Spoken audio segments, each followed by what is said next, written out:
Killer whales force a Bitcoin support test, and volatility continues ahead of tomorrow's unemployment report. Hey guys, it's Keith Allen. Hope you are having a decent day. A little bit of volatility this morning.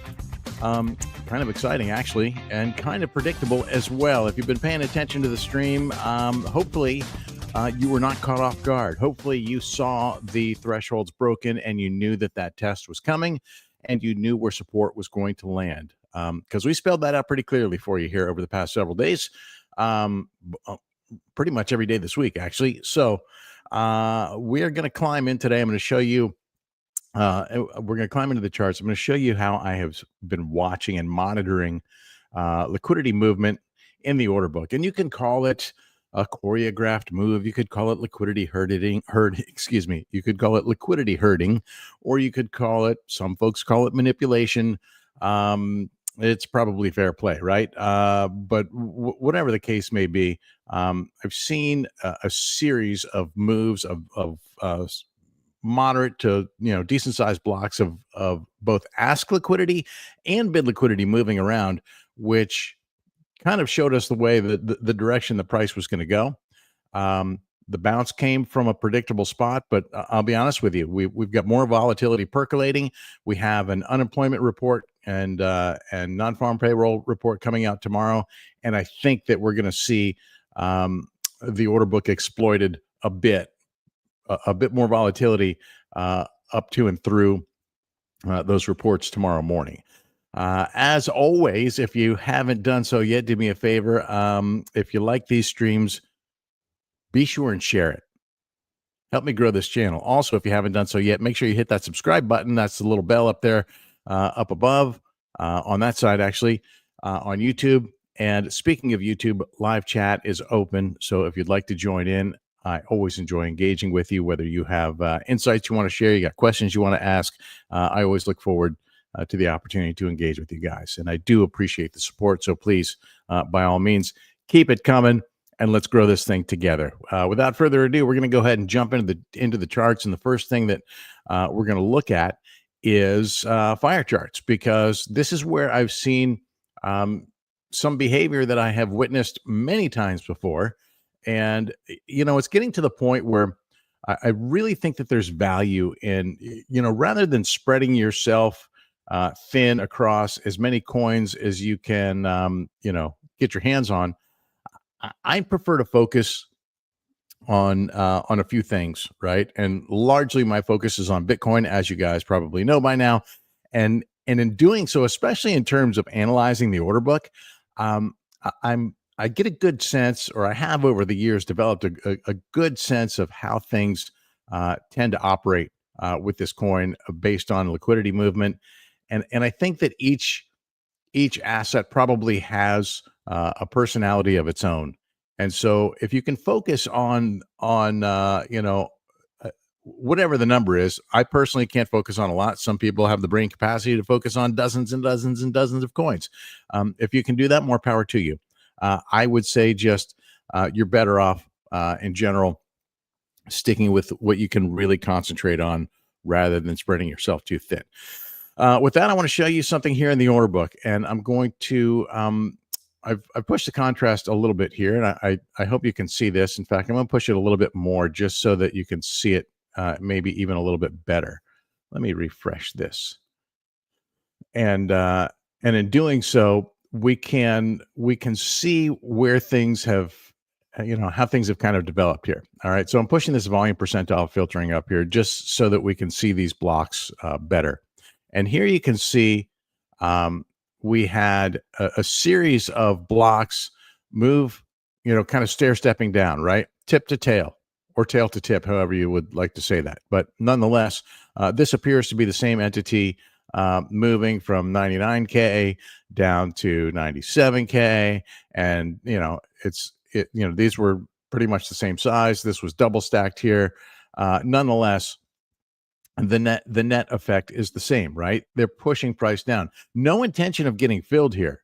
Simply trying to herd liquidity, as I say, down, and price down into bids. And so parallel to this, we also saw ask liquidity stair stepping down. Now, a lot of times we can see where it's easily identifiable as correlated because they line up. This is not a case where they're lined up, so I can't clearly say that this is the same entity, trying to get their bids filled. But I can say that there's definitely a choreographed move, if you will, that suppressed price and pushed it down into support. And this is whether this is choreographed or simply a reaction to this. We could see that these blocks of ask liquidity stair step down as well. And what that tells me is, well, number one, you could see the path, right? Step it down, step it down, step it down, which price did, and this was the receiving end of that. And so this also tells me the fact that these are moving so easily and frequently tells me that there's not a lot of conviction here for these price levels, and that these could move again or spoof altogether without any notice. We've certainly seen that happen already this week, so don't be surprised if it happens again. Now, this forced price into a support test, and we had talked about what it would take to get down there, and that is indeed what happened. If we move over to the candle chart, you can see that I had said a few days ago, if we lost the 21-day moving average, then price was likely going to continue down into a support test, and it didn't happen. We lost it, but we didn't get that support test all the way down yesterday. This may be considered close enough to the pin for some at 92.5 yesterday, but today was right down there, good enough for me. So that's now, depending on how you want to, what you want to count. I would say 1, 2, 3, 4, 5 questionable. We'll say 6, 7, 8 questionable. 8 to 10 support tests here at the top of this consolidation. And this was a very brief consolidation, mind you, right? But we had to find something because, this up only business, you've got to find some levels to consolidate, so that when we do get these pullbacks, these dips, these corrections, or eventually when we move to a bear market, there has to be a landing zone. And so we have paused here, at least for now. And I'll be honest with you, when I saw all that liquidity moving away to the downside, I thought we might get a push down here, and we still could. We saw a decent little bounce, and if we go to the 1 hour, maybe we could see a little bit better, right? We had a nice bounce, and then things lost momentum and came back down again. And so maybe we go back and test this again. Maybe it breaks through. Now, I think that we're likely to hold, and this is a bit speculative, but I do believe, based on the amount of liquidity that is down in this range, and that's, I want to say roughly 300 million laddered through this range. I think that we're likely to hold here, at least for now. And for now is not a very long time, to be honest with you. We have tomorrow our unemployment rate data coming out, and the non-farm payrolls coming tomorrow morning. And so these could be catalysts for the next move. By the way, TradFi is closed today in the U.S. in honor of President Carter. It's a day of mourning, National Day of Mourning for President Carter. So that closed the stock market today. But we'll be back open for business tomorrow. And, you got to be thinking that the ETF guys hate it on the days that they can't trade the volatility. And we're getting that volatility right now, right? So potentially, depending on how this plays out, and this is where it gets a little weird, right? I'm sure you remember through the year, we had always asked ourselves when we approached these reports, is it a good news equals good news day, or a good news equals bad news day kind of metric?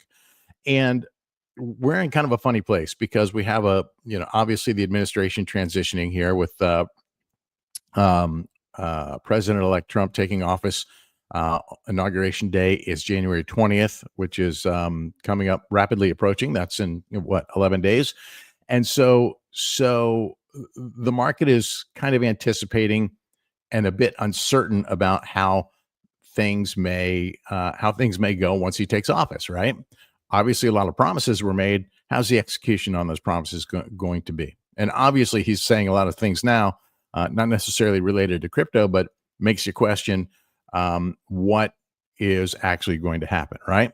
So in terms of the unemployment rate, obviously, you want to see a healthy economy, and so a flat number or or even a declining number would be good for the economy. But this greedy market also is watching the Fed and knows that if unemployment is coming down, they're less likely to cut. And right now, I don't think there's a lot of consensus for cutting in January. It is not expected that there's going to be a cut in January. A spike in unemployment might potentially put a cut in first quarter on the table. But at the moment, I think the consensus is that we're not going to see any cuts until, much later in the year.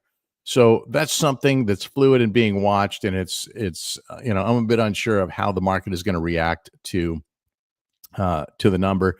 I would say if it's a flat number, then maybe we stay in the range and we do climb back up, especially relative to Inauguration Day. Also, not sure if Inauguration Day is going to be a sell the news event or a Trump pump event. Probably a Trump pump based on what we've seen in the past, but you got to wait for these things to develop. You never really know for sure. So this is obviously something that we're keeping an eye on, and we'll see how the market reacts to it in the morning. And we don't have to speculate because we can see what's happening in the order book. And if we do see buying begin, when those numbers are released, if we see buying continue, buying resumes, that's going to tell us everything that we need to know. So at the moment, you can see we had this bounce, and then I'm zoomed in now to the daily time frame. You can see we had this bounce, and then another block of ask liquidity came down and pushed price back down once again. So not encouraged by this ladder moving, and it does look like it was moved and kind of broken up a bit. But then you see moves like this where it appears that a block from the bottom moved up to the top. So they're not real sure either.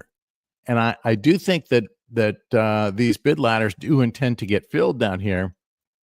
And this looks like they maybe don't have a lot of conviction that price will go as low as they had hoped. And so in terms of what those targets could be, if this 91.5-ish level does not hold, right? And let's see where that is in terms of what liquidity looks like in terms of that, right? We do have a bid ladder, maybe insulated here at 92K, and then really the ladder starts at 91.6 down all the way down to 90K, and then a bit of a gap. And then we see more coming in at 89, 88. This is a number I'm looking at down here, 86. Actually, 86. That 86.5 range is really where I'm concentrated, but there's not a lot in that zone here at the moment. So maybe things hold above this. This, of course, could change, as you could see, liquidity moving around. So it could change in a moment's notice, without notice, for that matter. And in terms of why I like that mid 86 number, the answer is very simple. Let's look at our historical data of where we actually have had support, and we have this consolidation range that we had talked about a little bit earlier that puts us down here at 86.6. Now, if we look at moving averages, do we have any overlap here? We have the 100-day moving average a bit lower. So, a wick down is certainly not out of the question if this does indeed come into play, if we break through here. So somebody in our Telegram group asked me, so what levels am I looking at for, where's support? Basically, every line on this chart can serve as support. Primary support right here. We've now had our 10th retest. If that breaks, we go here. If that breaks, we go here. If that breaks, it gets ugly, or uglier, I should say. And there is somewhere between here and there a CME gap fill that takes us up to about 78, I think. Let's see, it's at 77, 9,000, right? So just shy of 78K. So, we may or may not fill this gap, but I will tell you that as things start to erode a bit, this guy has a bid down there just in case, because why not, right? It's certainly not out of the realm of possibilities. In fact, it's getting more likely, in my opinion. And certainly, if we lose these levels here, if we lose this, and 86 comes into focus pretty quick, in my opinion. So, so that's really what I'm looking at in terms of potential support if things break down from here. Now, to the upside, we've talked about this a bunch. I do think, and I'll state it again, I do think that we're due for a correction, and I do think that but I also think that the cycle top is not in. Couple of charts that you might find interesting. I've shared these in the past. Something new that my partner Fred, Material Indicators, has developed, and that was a way of charting using the annual open close and quarterly open closes. And you could do this with highs and lows too, but I'm doing it with open closes. And it seems to be pretty reliable. At least it has been for a while here, as we've been playing with this. Now, what's a bit concerning here is we've lost the trend on this year, right? So I do have that in a separate chart, by the way. We're hovering right on that at the moment, and looks like we are actually a bit below it here. So if this were to break down based on this current trend, that gets us down to that CME gap, into that gap range. And if we look at the prior year trend, let's see if that's any different. It is a bit different. So those are just, this is interesting, and just kind of a new way, just a different perspective that I've been enjoying. I think this makes the most sense in terms of, which one we look at. Do we look at the 2023, 2024 trend? Do we look at the 2024, 2025 trend? Well, I look at the macro trend, which is down here, right? This dates all the way back to the the FTX crash back in November of 2022, that got us on this trajectory that we're on.